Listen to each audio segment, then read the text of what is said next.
Back to life, back to reality. Listen, the honeymoon is over.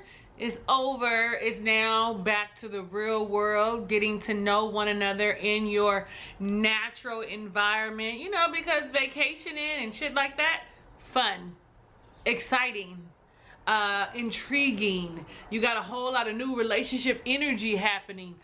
But when we get home, yeah.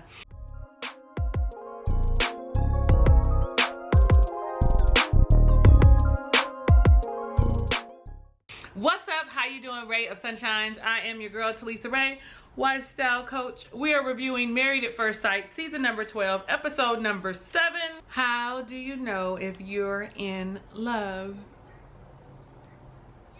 I want you to think about that yourself. That question, how do you know when you're in love?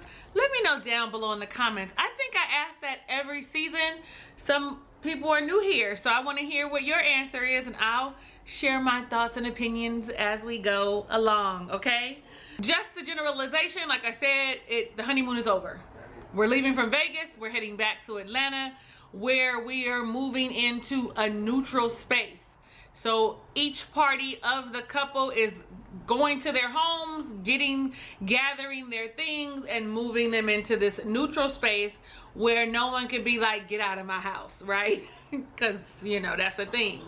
In addition, they are all in the same community, in the same complex. So all 5 couples are there. Let's get into it now. You ready? I'm ready. So we're going to start off with Jake and Haley. And listen. I'm liking Jake more and more and more each episode. Not like I would want to date him, but the fact that he can communicate and express himself with no problem, with no reservations. But I guess that comes with as you get older and understanding the things that you want and you need. So when we first see them, we see Haley on the plane by herself, you know, doing a little phone cam, saying that she needed a break and she is riding on the plane by herself. So when we saw them awkward last time, what had happened was he accused her of having a boyfriend back at home, and that's why she could not get interested in him. And she was offended and felt like, you know what, I don't want to be by you. I can't deal with this. I need to separate. Now, I know that they just met. I'm always fixing my pillow. I know that they just met. You know what I'm saying? I understand it. I get it. But it is the start of a new relationship. And I'm one of those people that believes you should not be like trying to separate from one another, causing an additional wedge. Like, okay, maybe not talk, but definitely because you're connected, you should be sitting together and sitting in that awkward silence. Because what happens when you get into an argument and you live together? You just gonna run off and leave? I don't say that you have to necessarily deal with it in a moment. You could say, I need some time to process this, so let's not talk about it. But definitely don't run out of your space. It's unhealthy, says me, the wife coach. So now when they get to the apartment, honey, and Jacob says, you know what, she's been cold pretty much, and she's been aloof, she's been different, and he ain't with the shit. He not with this bullshit. Like, we too grown for this. If you don't want to be here, don't be here. I mean, that's the energy, not what he said, because he likes her and really wants things to work. What he said to her is that she lied. I didn't lie. She's thinking, I didn't lie. I didn't lie to you. Hold on. She said she pulled away when he called her a liar and that she didn't lie. And he was like, you lied, and that's not an assumption. What you said was you were hanging out with the girls. What I saw was all of the couples minus me. You didn't want me in that space. So yes, you lied. You could have said, come join us. Hell, you could have even said, I need some time. Like, right? Something. She said, we can finish this later. Let's go ahead and take the tour now. He said, yes, because we won't be here for long. Like, he's all like, there's no connection, no spark. And at this rate, next thing you know, we're going to be back at home living by ourselves, okay, in separate spaces. I don't know what she said. I didn't write it down. But he said it's actual reality, and then there's Haley's reality. Like, I like that he said how he felt, okay? even if the accusation was like immature because he was triggered, right, is what he said a little later, even if it was because of a past and he saw, you know, a pattern, I still like that he opened his mouth. And what she should have said was, why do you feel that way? Like, she isn't in a space yet. She's 28. She's not in a space to know how to articulate herself. She said that later with Pastor Cal. I'll bring it up again in just a second. That night they slept in separate rooms. Again, like, I don't know. Y'all let me know down below in the comments. When you get upset with your spouse, significant other, boo bae, if you guys cohabitate, right? Do you, when you're mad, go and sleep in another room? I didn't. I just turned my back. He would try to touch me. I'd be like, now's not a good time. Like, I didn't believe in you going there. I also don't believe in now, right, after my marriage, I now don't believe in going to bed angry, right? I don't think that that's healthy, because for me, it's going to spin in my head all night. Y'all let me know what you think down below in the comments. I'm actually seriously curious. You know, when they woke up in the morning, I was like, did she leave? Would get dressed and everything without telling him that she was leaving? I know y'all might not see that as a thing, but if I'm living with you, we're together and we're not roommates, I am going to say, I'm leaving now in case you wake up looking for me. Like, start getting into the habit of communicating. I'm leaving. Not necessarily this is where I'm going, but I'll be back. Whatever it is. We'll get to that too, because it seems to be an issue with Erik in Virginia. Well, we go to Haley's house first, and I'm sure you guys saw Haley's house during the walkthrough. I like her house. It's very single woman, very clean, very bachelorette, very clean lines, very minimalist. Definitely white. Like, I'm all like, how does she have that dog in there and it'd be so clear? But maybe her dog is trained. Little Sophie is trained. We go to his house and he's got 3 dogs, okay?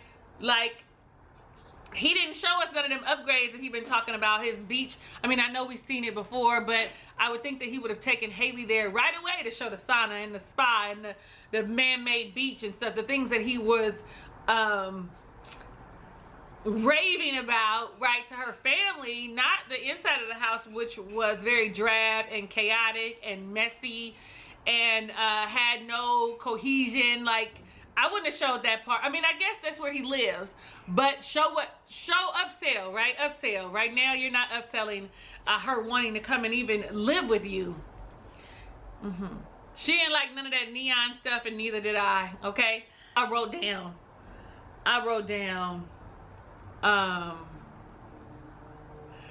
she had me feeling old because she didn't know what a members only jacket was. That was the shit. I was young in the 80s, but nevertheless, having a members only jacket meant you were balling. Anyway, they get to the house. Honey, Chloe, his little dog, is aggressive as... She don't like Sophie. She about to tear Sophie's head off. So how is that going to work? That's kind of like their relationship. You know what I'm saying? It's not working. There's no cohesion. There's no balance in it. When Pastor Cal comes and visits, only Sophie's dog is out. Chloe and her 2 homies is locked up in the room somewhere. Like, is that fair? I guess so. I guess that's what it is, because she said Sophie is over everything. So Sophie, it's Sophie over everything. Whatever, I don't know. Whatever she said. Anyway, is that important? No, but I wanted to share it to you. Share it with you because your dog is normally, people's pets are normally carry the same attitude and behavior. You know, you start looking alike. Oh, my titties look like they sagging. So Pastor Cal comes to visit them in the new apartment, and he asks the questions, you know, okay, what about intimacy? How is intimacy? I don't even think that they mentioned that they consummated that night that they was drunk after the aquarium. I can't remember, but what I do know is she's like, I don't like touch. I don't like people to touch me. And his language is physical touch, and he wants me to be that, and I'm not. She said it was too much for her, and she started to withdraw. She ain't like him. I wrote down, she should not be married. She is not ready to be married, and I think I'm going to say it every time I see her, because 7 years, if you're 28, your last real relationship was 21. Your last intimate relationship was 21, right? But you're 28 now, and so the only other relationships that you have are like kinships and friendships, which are all great, but are different than relationships in intimate space. This is when he tells us, because she said, he started making all these accusations. I'm high anxiety. Probably he meant high maintenance. and I have a boyfriend back at home. And what he said was it triggered her. What he said was it was his trigger. He thought that he was in relationships with people in the past and was not, and he was the dude on the side. Like, found out later that he was the one that the girl was cheating with. So and it felt familiar, and so he was triggered and should have probably articulated that to her, but he didn't. Now, this is where Haley shows that she could mature a little bit. She needs to learn, specifically if you're gonna be in a relationship, child, a marriage, any kind of shit, you have to learn how to learn how to communicate, which is so important. She doesn't want to be confrontational and hurt his feelings. Listen, me telling you how I feel about something is not me hurting your feelings. Me telling you I don't like you and I'm pulling away and you doing that has pushed me further away is not hurting your feelings. It's me telling you that these are some things that you need to work on. She did finally let him know that all of his 80s paraphernalia and being stuck in the 80s is a major red flag and a turnoff. And Pastor Cal was like, yo, bro, you need to come into the now. You're in the then. So I think that this was healthy for them. It seemed like they were in like a more understanding space. But Haley don't fuck with him. Haley don't rock with him. Haley don't like him. Haley gonna keep talking about she was pushed away when he was accusing her of stuff. Okay, girl, just say you don't like him. That's it, that's all. All right, let's talk Brianna and Vincent. There is trouble in paradise, baby. Listen, I see your true colors shining through. I see your true colors. Don't be afraid to let your true colors. Okay, never mind. Anyway, Vincent is definitely showing us the Latin alpha that he is. And also it's showing what kind of women like he is used to dating. But let's see. In her little confessional, she was like, you know, he's a little messy and I pick up after him, you know, and it's fine because, and they show her like putting his stuff in the bags, etc., right? Well, Pastor Cal visits them before we go to their homes. And they're glad to see him. They seem to be adjusting well. When he comes in, he asks them, what is it that you like? You know, Brianna says he's kind. He's kind, you know, kind of concerned for me, cares about me kind of thing. And he says, she completes me. And I'm all like, how, Vince? You don't even know, homegirl. She completes you how? Where? What? Completes you? And that she compliments me. I can see the complimenting because, of course, they're both very ambitious, etc. He asked about their finances. And, of course, you know, he mentioned how he told her he was a new entrepreneur. And they're going to work together, right? She's going to help him out, going to pick up some of the slack. I mean, being in a new budding relationship, I don't know how many of you guys would be comfortable with that. Like, I know we married and everything, but it's a thing. Like, you're a new entrepreneur. I'm stable as an engineer. When your business falters, if it does, or it needs some slack, am I supposed to help you financially pick that up? Y'all let me know down below in the comments. I did help my husband with his small business when it was kind of lacking for a couple months with his like the overhead. When month 3 came around, I said he's going to have to close his business because I cannot run and care for this household and for your business. You're going to have to figure it out. I'm not saying you have to stop it all together, but you need to figure it out. I'm not going to come out of my pocket. I'm not. In the house, yes, but I'm not. The business, it's a no. It's a no. And y'all just met. It's not like it's this longevity, this relationship that has been established for so long already, right? This is new. So I don't know. I don't know. You tell me how you feel about it. Whatever works for them, though, as they communicate and talk through it, will be best for them. And I might be tainted and I might be triggered, but they knew. I'm tired of explaining what I'm saying. Y'all gonna say whatever you gonna say, but do it down below in the comments. He also looked at her and said, I promise you're gonna have whatever you want, right? Which was very touching. But Bree, being a very independent woman who has a decent job, said, you know, I'm gonna work for the things that I want too. Like, listen, there's no overarching. I know how to get my shit. Like, she had to make sure it be known, like, you don't have to give me whatever I want because I can get whatever I want on my own as well. Talked about family.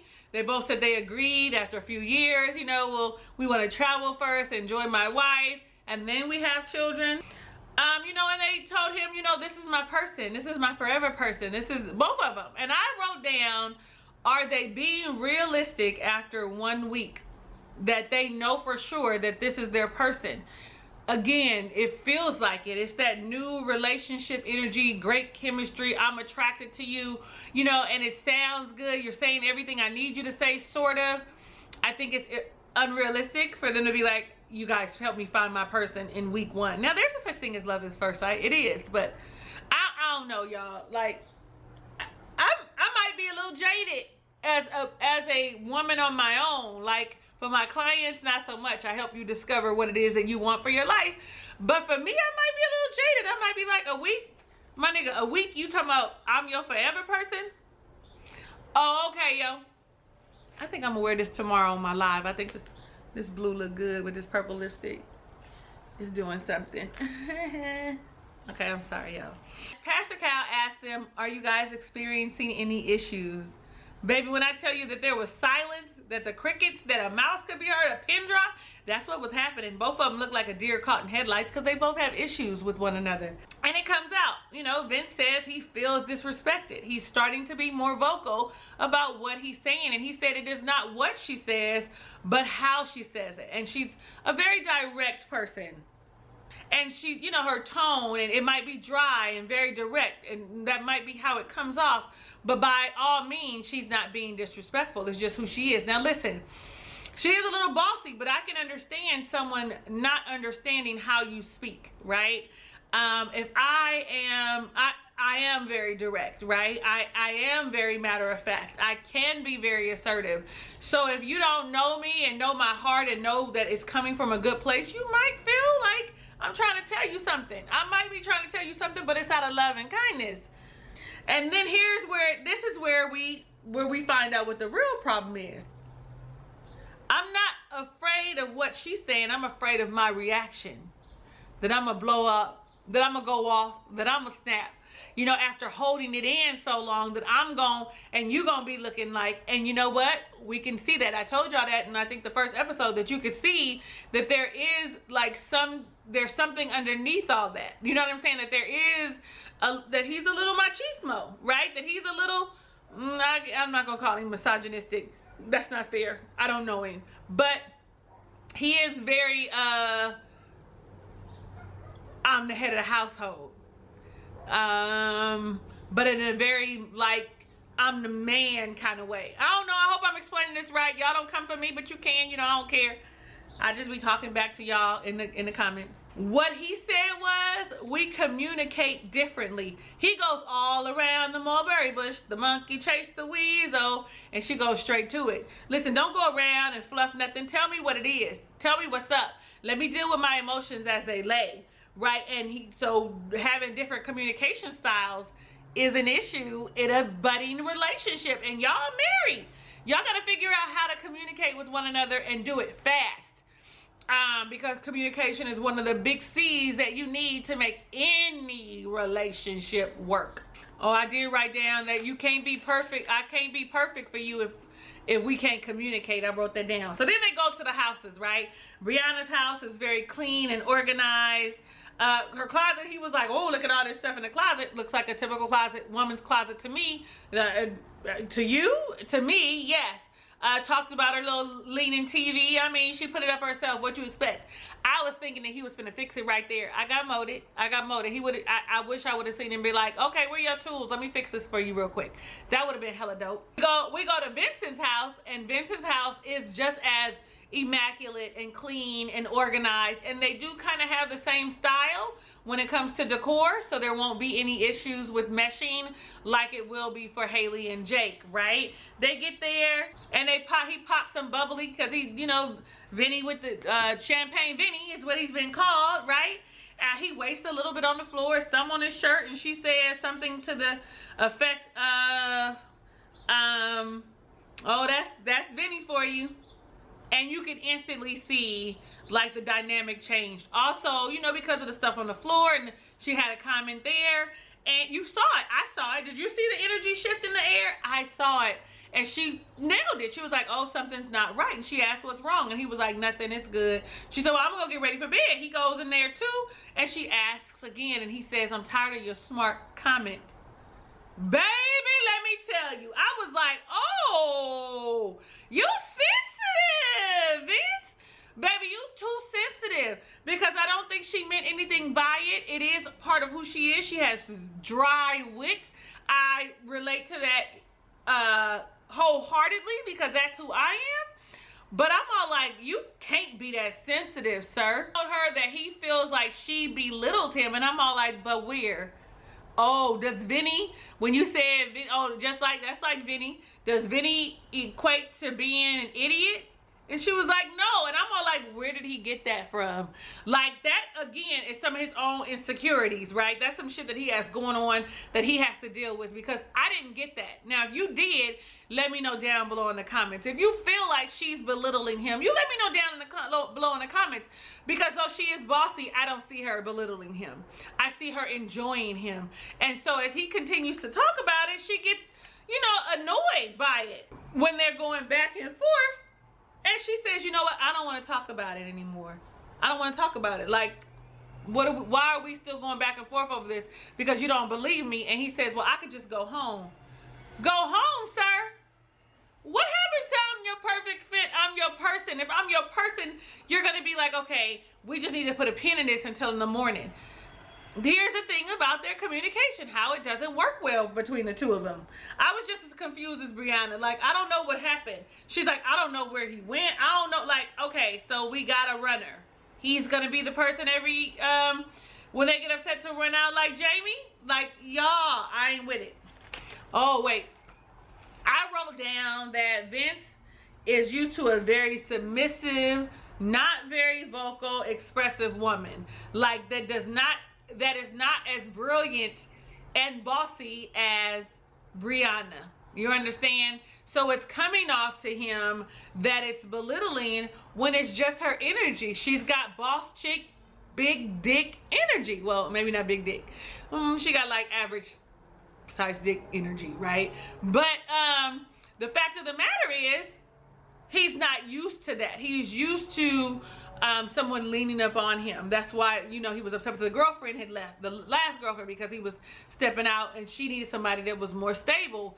And Brianna does not have all of that. She doesn't require all of that. She comes with her own shit, and she's just brilliant. And so it could, if you are intimidated by that type of energy, could make you feel a little idiotic or belittling. But that's not what she was doing, says Talisa, okay? Like I said, y'all disagree? Do it weird down below in the comments. Let's go ahead and talk about Virginia and Erik, shall we? So we revisit that, of course. Virginia has never lived with anyone. Keep in mind, she has also not been in a relationship in forever, okay? These people with these non-adult relationship, intimate relationship experiences are not great candidates for love at first sight. What is it? What? Married at first sight. Like, these are not great candidates for that. Just like Olivia, she wasn't a great candidate for someone to go on Married at First Sight. You got to have relational experiences. So they're sitting there and they're talking about compromise. And you know, she's talking about, you know what, I need my space. I'm gonna need my space. And I said, how much more space do you need? 15 days a month? Bitch, calm down. Calm down. How much more self-care and space do you need? He makes a joke. He's like, okay, well, I'll make sure to work my schedule around the days that you need self-care, like to your own space. We all need to recharge. We all need some type of autonomy to remember who we are without our spouses, because we are still two individuals coming together. So I do still have my personality, though I take on some of your traits. It's still me. So I have to always do things for me. But I think you getting a little carried away. You getting 15 days, okay?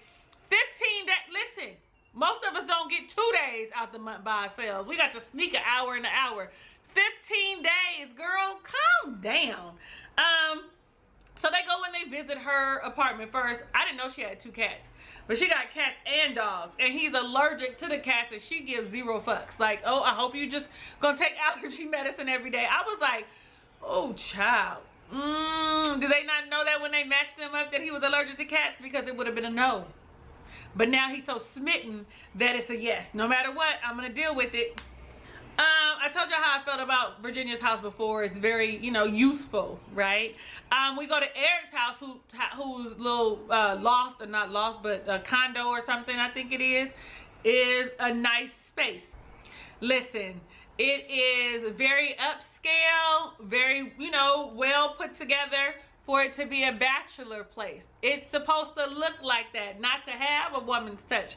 I'm sure you can come in there and he's so smitten with you, you could probably tell him, we're gonna take all of this stuff out. All you get to have left is your little studio, which is nice, right? But the rest of it I'm about to redo, and he would probably be okay with it. It's a nice place that she could actually make her own. If you need warmth and pictures and photos, do it. You need pillows and stuff, he gonna be like, okay, and here's my black card. I'm just, again, I'm gonna keep saying she's not ready to be married.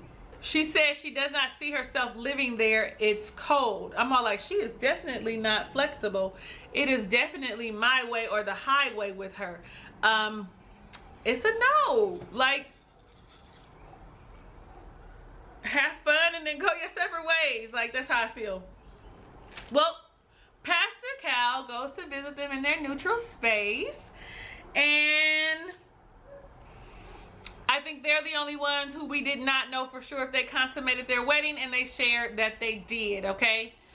Give it to me. Okay, no. Erik, who has no problem with being vocal like his wife, right, said the only issue we have is the age difference. And it's not actually the number, it is where we are in our life. It is our lifestyle. He was like, what, the partying and stuff? I wrote down, everything he says makes perfectly good sense to an extent. What he wants though is for her to adjust to his lifestyle and do what he wants her to do, right? Like, there are some adjustments, like all that partying and drinking, it's a bit much. You gonna be gone 15 days. You don't have to, the whole 15 days he gone, you ain't gotta be drinking laid out nowhere, right? But I feel like he is trying to control her. That whole age difference, I don't know if y'all gonna believe it or not. I used to like older men. Now that I'm in my 40s, I like them younger, like be in your 30s, okay? Like, don't be older than, like, too much older than me. Like, don't be 50. But when I was younger, I liked 10 and 11 year gaps, right?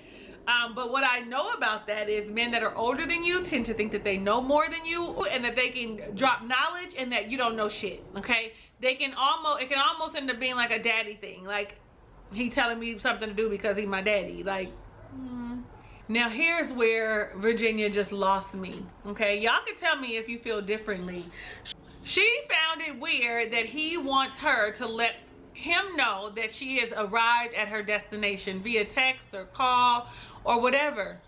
Okay, she thinks it's weird and probably finds it a bit controlling, but in actuality, as you get older, you're gonna want someone to consider you. Like, yo, you don't even know if I made it safely. You don't know if I had an accident. I could have been in a hospital. I could have got pulled over because she's a drinker, right? The DUIs and shit. Like, all of that is important. So me sending my husband a text to say I made it safely, especially if I'm going alone, you know what I'm saying? Like, especially even if I'm going with my homegirls, like, it's important to be like, babe, I made it. Okay, talk to you later. Like, I don't have to have no whole conversation. And no, I don't need to tell you what time I'm gonna be back. But I can tell you when I'm on my way home, right? Just because you want me to be safe, you are concerned for me. I could be wrong. She said that she sees it as him being overprotective. And then Pastor Cal tells her about how he is the provider. Husband means house band, means I have to care for my wife and make sure my house is together. But then she goes a step further and she says that he said, you need to ask me for permission. Now that's a no. I don't have to ask you for permission to go anywhere, okay? I can have a conversation with you. Babe, I am going here. I will be back later. Babe, tomorrow, this is where I will be going. Did you have any plans for us? Is there something that's going to interfere? But no, because if I'm telling you I'm going somewhere, that means all the ducks are in a row, and I know that we don't have any plans. I don't have to ask your permission, but it is nice to inform you. So if you are at work and I'm leaving, and when you get home I'm not here, I have already shared with you that this is where I am. I actually told you I made it safely, probably. So listen, I think that he is a little bit controlling and overbearing when we talk about this, because permission is different than me notifying, telling you that this is what I'm doing. Then she talks about how it's okay for her to pass out drunk on her guy friends' couches, because they just her friends, they're her best friends, and it's okay. It is not okay when you are married. It is not okay to really be sleeping outside of your house when you are married, unless it is an agreement that you guys have for whatever reason. I don't know, your relationship is open, you know, whatever your thing is. If it's not something that we've agreed upon, then you should not be staying outside your house. Pastor Cal is in agreement. It's a no when it comes to that. However, the only thing that I don't agree with is the fact that he thinks that she needs to ask him permission to go somewhere. I don't. I'm getting in my car. I'll be back. Now you might want to know where I'm going. I'm going to the store. I'm going to Mish house, Shayna house. I'm going. I'll be back. I'm going to have lunch with the girls. I'll be back. Where you going? I don't know yet. We're gonna figure it out. I'll bring you something back maybe if you want to. That's the extent. But that's just me. And if you guys feel differently, you better tell me, girl. Tell me, fellas, if you feel like we should be asking for permission, if you feel like that's the only thing that I didn't like need to ask for. You let me know down below in the comments if you think that your wives, boos, baes, love interest, I don't care. Even if it's a same-sex relationship, whatever your relationship, do you feel like permission should be asked? Fuck out of here. We're almost done. I was gonna go ahead and go Paige and Chris, but I changed my mind and want to just speed through here. Clara and Ryan. Ryan is like, I'm excited about being back home, out of vacation, and get back to a routine. I go to bed at 10:30. Claire's like, what? No, 10:30, that's like old people. Most people go to bed probably about 10:30. I'm not one of them people. It varies. I wish I could go to bed at 10:30. I wish I could say I'm going to bed, close my eyes, and go to sleep, and that be it. But I cannot. Then, you know, because she's like, I could watch TV, but go to bed at the same time. But he can't sleep unless it's pitch dark. And she can't sleep unless it's cold. So are they gonna be in a cave? It's cool. That was her joke. I was like, all right. Listen, sleeping by myself, I sleep with the TV on as comfort, as background noise. When I am in a relationship or sleeping with, you know, have some company or visiting with them, I don't have to have the TV on because that is my comfort, right? They visit Ryan's house first. And here's what I wrote. His house is neat on the outside, on the surface, but chaotic behind the doors and drawers, which is probably indicative of his real life, because he looks very reserved, very well put together. But as y'all say, he's having like a crisis, identity crisis on the inside, doesn't really know who he is, probably doesn't know how to express himself really well, like has some shit going on underneath the surface that he has to work through. Now, I don't know if any of that's true, but that's the vibe that I get from him anyway. We've seen Clara house before, nice and neat, exact opposite of who she is. She's chaotic on the outside, but evidently very much so organized in the inside. I mean, literally, a person's house can tell you about who they are. Well, Pastor Cal goes to visit them in their neutral space, and both are saying great things about one another. They ask about intimacy. Now, remember, they said that they have been physical, but that was it. And physical has a wide range of things. I don't know if I had said that last time, but it could be penetration, which we know it's not. But, you know, you've got, you know, oral, you've got watching each other, pleasure yourself, you've got cuddling. I mean, you got a whole list. You got a whole list of things that are intimate, that are physically that you can physically do with one another. And it is more Ryan that is holding it back than Clara. Clara's like, I want the D. Like, I want to see him with his shirt off. I want all of that. I want all of that. But he's so reserved and so religious, right? Not spiritual, but religious, that, you know, and it's not a bad thing. It's not a bad thing that he wants to make sure that they know each other first before they move forward. But I know some of y'all gonna say something ain't right. I know some of y'all gonna say it. I know some of y'all gonna say it. Who gonna say it first? Let me see.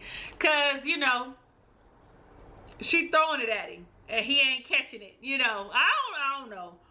I don't see nothing wrong with it. I mean, but as we go further, you know, because Pastor Cal said, what did he say? As long as both parties agree and nobody is getting frustrated. Claire's already frustrated and it's only been 7 days, child.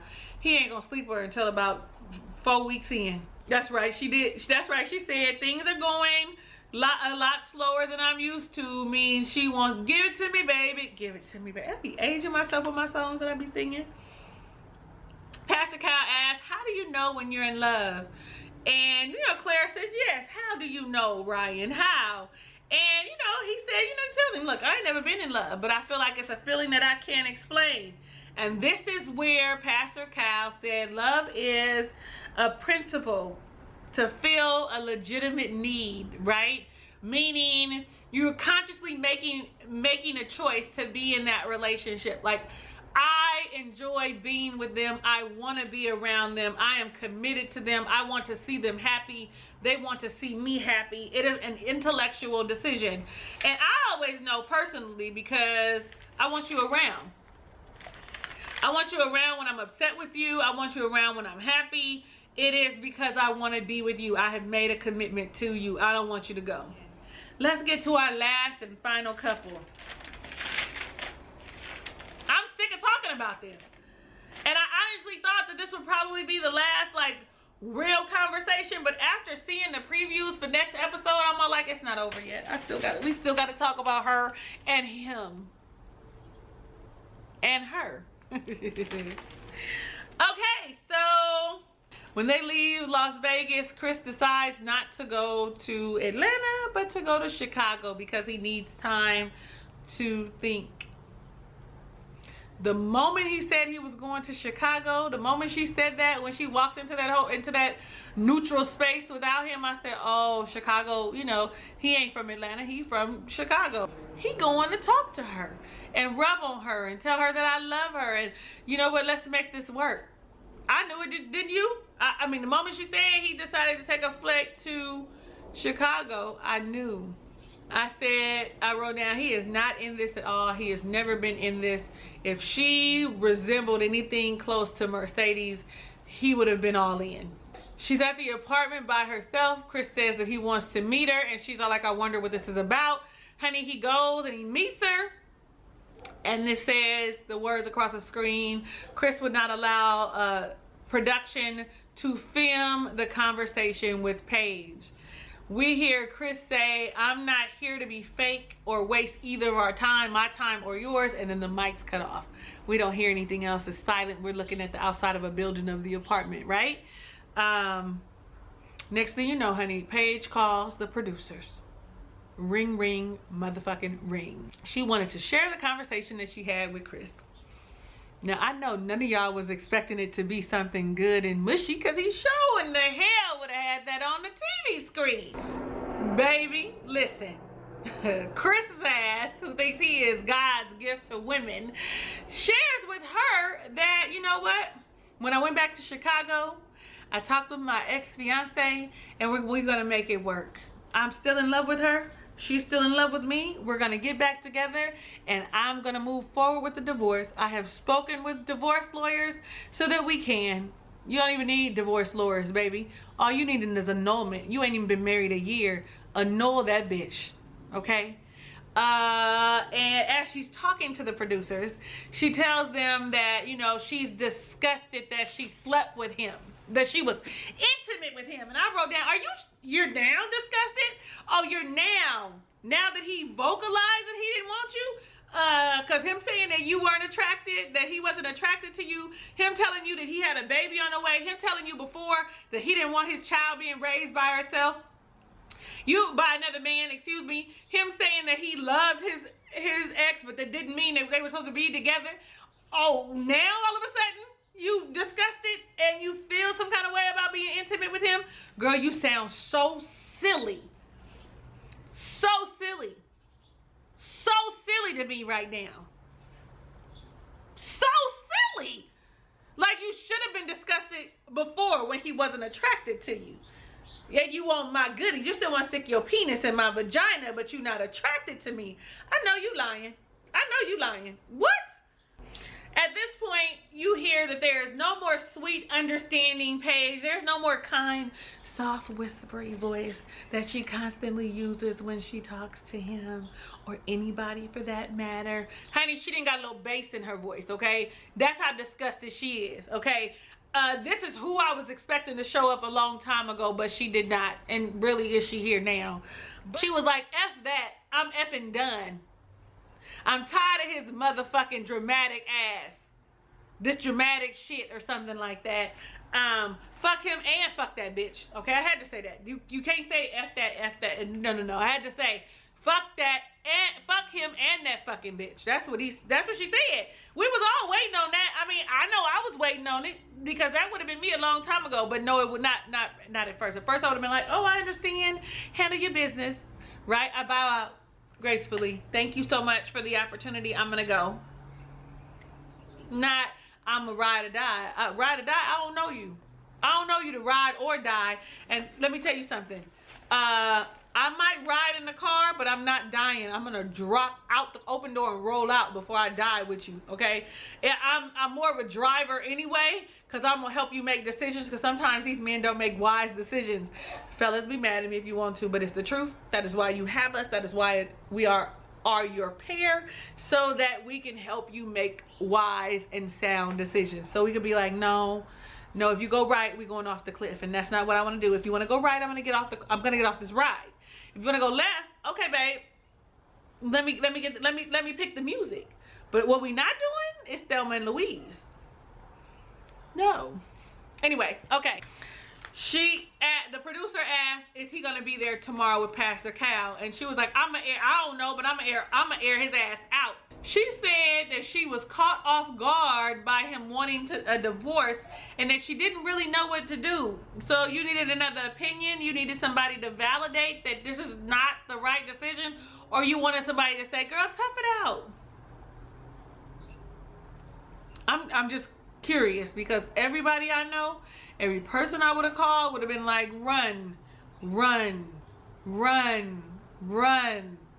in, like that would have been me. Probably you too. Pastor Cal comes for a visit, and I wrote down, he is never a loss for words, but when she begins to share what has been going on, honey, he is speechless. That he wasn't attracted. She said, you know what, on the wedding day I felt something was off. We all saw that you felt something off, and we were all confused when you decided to sleep with him anyway. And so when he asked her, well, why did you, if you felt disconnected, that there was a disconnect, why did you sleep with him? And she said she felt like it was her duty versus a connection, and that she didn't want to have her husband be upset. And I'm all like, he is just your husband on paper. You don't know nothing about this man that you slept with unprotected, okay? Because that's what we found out too, okay? What we also find out in this is that she's a people pleaser. It is what it is. I didn't want my husband to be upset with me. Oh, that's right, because this is ordained by God. God wanted you to go through this chaos like this. No, ma'am. No, ma'am. God also said, don't be no fool. So that was disheartening. Like, where some people might have thought that she was confident and strong in the beginning, anybody who says she was weak is spot on. And I don't want to say that she's weak. I want to say that she does not know herself well enough to stand on her own. I don't want to say she's weak, because that's not necessarily true. She's confused and does not know who she is, flat-footed, to be able to say, oh, okay, well, that's great and all, but you just had an ex-fiance and I don't want to sleep with you right now. Let's wait a while before I give it to you. Let's wait a while before we go too far. Ooh, y'all know I can't sing. Anyway, she then said she should have recognized the red flags then, but she was there, what she was there for was for marriage and to be committed. Yeah, okay, but you didn't know him. You probably don't sleep with the people that you meet on the street as fast as you did as Chris. And you would say that's because he's your husband. Yeah. Once you consummate, since we won't go with the Bible, right? Once you consummate, once you come together, it's you married. You're together. That they didn't have no ceremonies. They didn't jump no brooms. There wasn't no pastors in front of them. They laid down together. And that's how they were married. And they laid down together. So you always hear people who are Christians or believers, you always hear them say every person you sleep with, you're married to. Like, that's the thing that they believe. I don't believe that, but whatever. So, but that's the thing. And they laid together and they knew each other. That's what it says. And they knew each other. Okay, y'all, listen. So, Chris is no different than any other man that she slept with, is my point, right? I ain't giving her no mercy today. Shame on me. Pastor Cal, you can see him shocked, appalled, deep breathing, trying to get his center because this is too much for anybody. And you know, she says, I kept having sex with him. This is when she said, I kept having sex with him even still, and it was unprotected. And he said, well, how do you know that you're not? And she was like, oh, the Red Baron has showed up. Auntie Flo is here, so I'm grateful for that, because he could have had 2 babies on the way. The honeymoon baby. They wanted a honeymoon baby. That's why.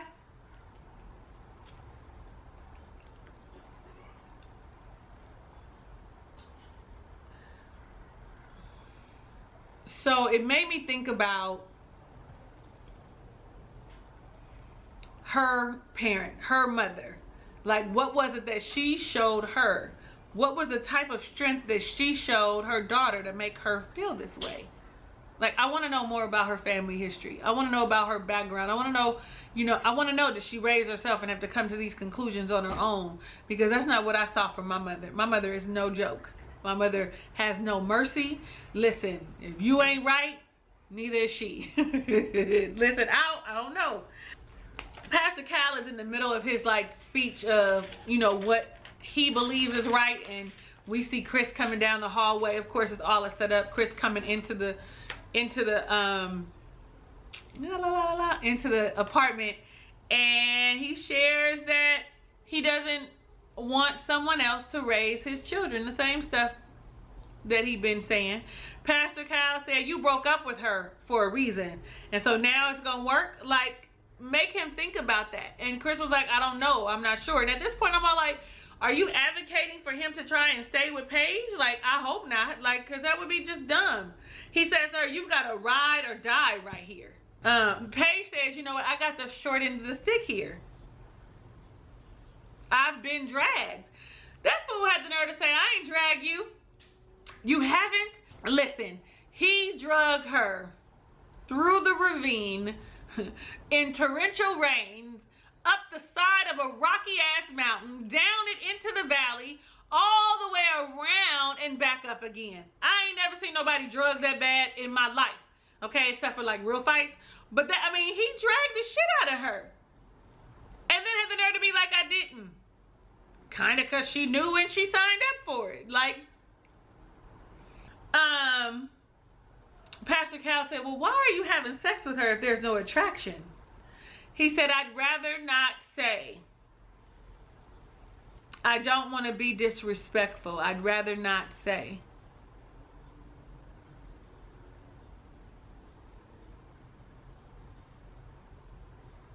And Paige is over there like smiling and not saying anything. I don't want to be disrespectful. I would have been like, run it. Like, what you gonna say that's gonna be more disrespectful than this, than all of this? What are you gonna say? Y'all been doing it every day? Oh, because it's good. She doing freaky nasty stuff. Pastor Cal starts talking about how wonderful Paige is, and that she's a ride or die, and she's, you know, this woman of grace, or whatever he says. And he was like, he, as in Chris, is gonna have the nerve, the audacity, the unmitigated gall to be like, so to her defense, my ex-fiance is a great woman as well. Paige, no. Pastor Cal gets up and he leaves, child. He asked Paige if she wants a divorce. Let me tell you, She says, I don't know where I fit in the equation. Instead of yes, I want a divorce. That this is too much. I don't know where I fit in the equation.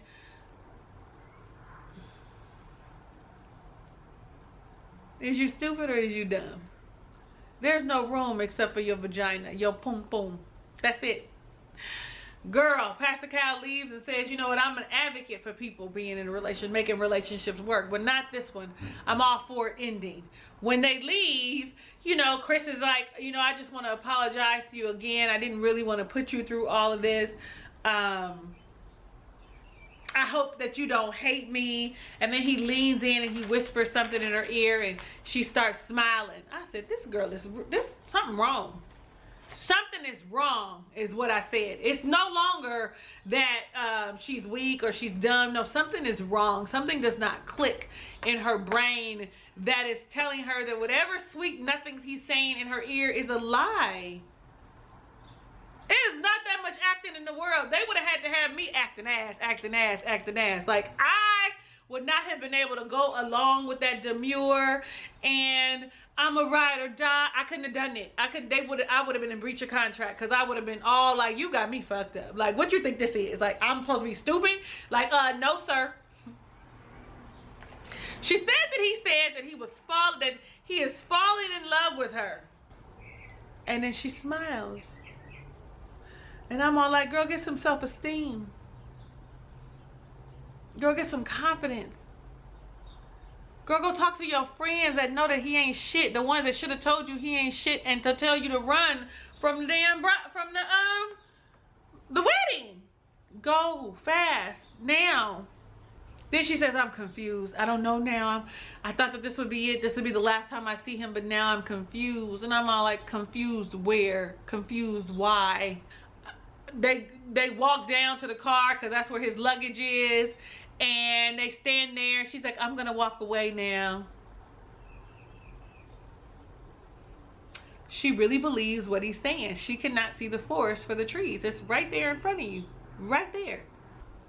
Okay, so that's the end of the episode, okay? Listen, episode 7, like, it don't get better, it get worse. Like, I thought that when he was gonna say he was gonna have a divorce, I was happy about her being mad. Fuck him, fuck that bitch, all of that, I was happy about that. But for why? Because if he said, I want, you know, I changed my mind, I want to be with you, she would say, okay, Chris, I'm willing to give it a try.